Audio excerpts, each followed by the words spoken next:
Getting out of bed and ready for the day is the most rigidly timed chore of human existence.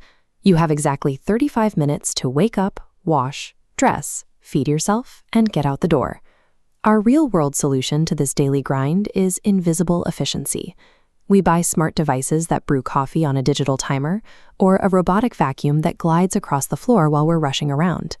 But these devices are essentially black boxes. They sit quietly in the corner, running silent algorithms. They complete the task, but they remove any physical interaction, mechanical charm, or joy from the process. Compare that cold efficiency to the way we prefer to see mornings on screen. Filmmakers kick off a character's day using a Rube Goldberg machine, named after Rube Goldberg, an American cartoonist who spent decades drawing absurdly over-engineered contraptions. On screen, a ball drops, which hits a track, which spins a wheel, which eventually flips a pancake or pours a cup of coffee in the most chaotic way possible. Why do we collectively fantasize about this level of domestic chaos when we already own the seamless, push-button automation we supposedly always wanted? Hollywood's obsession with these breakfast machines peaked in the mid-1980s. In 1985 alone, both Pee-wee's Big Adventure and Back to the Future opened with massive, room-spanning mechanical routines. This happened at the exact moment the personal computer was invading the American home. Almost overnight, everyday appliances became inscrutable. VCRs, microwaves, and gaming consoles were powered by microchips hidden behind plastic casing. Hollywood responded to this confusing digital wave with aggressive, messy analog engineering. The chaotic movie breakfast machine was a direct cultural counterreaction to the silent, invisible logic taking over the real world.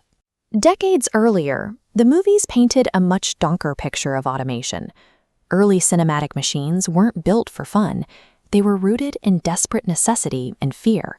During the 1930s, rapid industrial mechanization was replacing human labor on a massive scale, contributing to massive unemployment and widespread economic anxiety. Filmmakers like Charlie Chaplin turned that anxiety into satire, depicting factory machines that violently overpowered the people using them. In modern times, the automated feeding machine is designed to maximize productivity on the assembly line, force-feeding workers and eliminating the lunch break entirely. That early version of automation was a dystopian threat. The machine dictated the pace, stripped away humanity, and controlled the user. A stark contrast to the wildly obedient, benevolent domestic inventions that would pop up half a century later. By the time the 1980s rolled around, directors had flipped the script. The machines on screen were now built out of familiar, comforting objects: alarm clocks, bird cages, frying pans, and plastic toys. This diagram illustrates a design philosophy called transparent engineering. Unlike a digital microchip, where the process is entirely hidden from the eye, a mechanical gear turning a lever puts the entire chain of cause and effect right out in the open. You can trace the exact path from a swinging pendulum to a falling weight. The logic is visible, which means the person watching it feels a sense of understanding and ownership over the process. For a screenwriter, it's the perfect shortcut. You can introduce a brilliant, slightly chaotic inventor in 60 seconds without having them say a single word. These cinematic contraptions celebrated human ingenuity. They demystified technology by making every action and reaction perfectly visible, giving control back to the creator. Across the Atlantic, a similar artistic tradition was brewing. British illustrators like W.H. Heath Robinson were drawing similarly absurd mechanical solutions, laying the groundwork for the next evolution of the trope.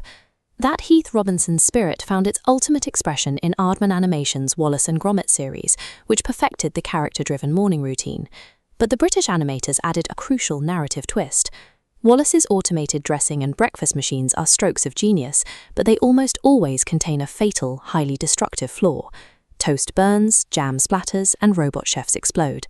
Because the machine is flawed, it requires his silent, long-suffering dog Gromit to physically intervene. Gromit gets launched out of bed, scrambles to catch flying plates, and cleans up the resulting mess to keep the household running.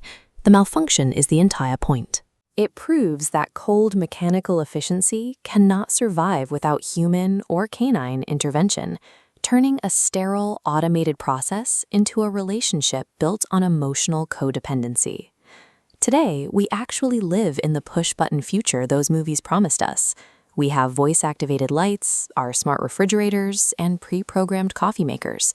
Yet, while we passively let software run our homes, we spend millions of hours watching people build physical Rube Goldberg machines on TikTok and YouTube. The trope has completely escaped cinematic fiction. Thanks to pioneers like the band OK Go, the wildly impractical chain reaction has become a global genre of participatory performance art. The thrill now comes from seeing real objects obey the laws of physics. We hold our breath watching a marble roll down a track, waiting to see if it actually lands without a hidden algorithm or a digital edit fixing the outcome. A movie breakfast machine serves a purpose far removed from time-saving or efficiency.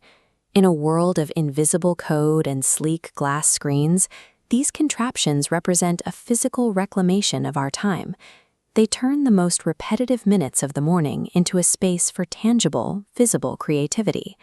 The complicated journey is the point.